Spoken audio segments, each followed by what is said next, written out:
For me, I didn't grow up knowing about HD. I had no idea what it was. My cousin passed away in a car accident, and at that same time my grandfather got diagnosed. So by chance a doctor was walking past when he was getting checked and said, oh, he's got really strange movements, and they checked him and they did the tests and he was positive for HD. So after that, we pretty much knew Mum had it because she suffered depression, anxiety. She was starting to forget things and starting to show small signs of HD. Like, I know that it impacted her, but I cannot for the life of me remember back. It's been blocked in my head, which is horrible to say because I feel terrible that I don't remember it, but it was probably just that traumatic that it's not sort of there anymore. Yeah, people ask me all the time, like, what is Huntington's? And, you sort of think of what is all these horrible diseases put together is basically what it is. So it's, a mixture of dementia, Alzheimer's, Parkinson's. So it's got the memory loss, the mood swings, the movement, is all these things that these people go through. So after that, it took me a few years to get my head around it and wrap my head around the fact that I had a 50% chance of having it. My cousins had a 50% chance, my aunties. So that was really difficult. So I was the kind of person that told myself I had it.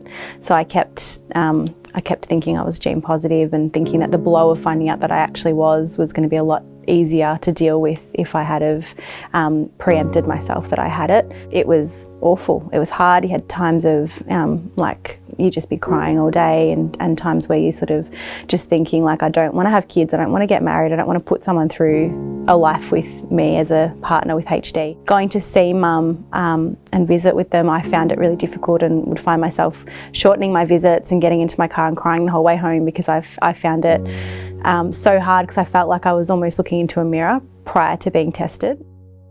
Like opening that envelope, do I have it or do I not have it, was like I was a mess. I was shaking, I was crying. I opened the paper and then just in the middle of it, it basically says gene negative, and I was so emotional. I actually closed the paper and just was hysterically crying, and my partner thought I had it. And so he was in shock, and he, sort of was having that emotion, and I was looking at him and I was like shaking my head like, I don't have this disease.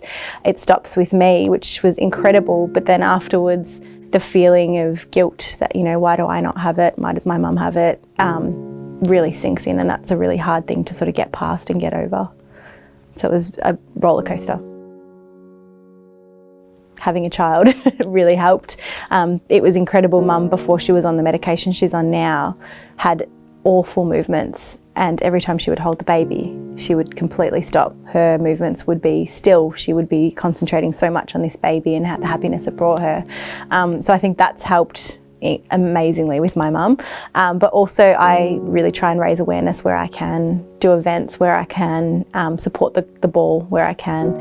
And I think that's something that she sees as support as well, because it means that, like, we're shining a light on this disease.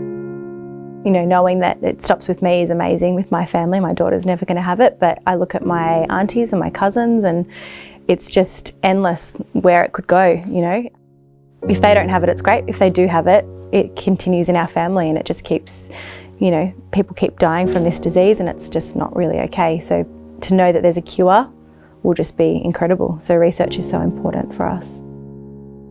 So there's a lot of ups and downs through it, but then I think the biggest thing that's come out is how close you become as a family, because you realise that that's the most important thing.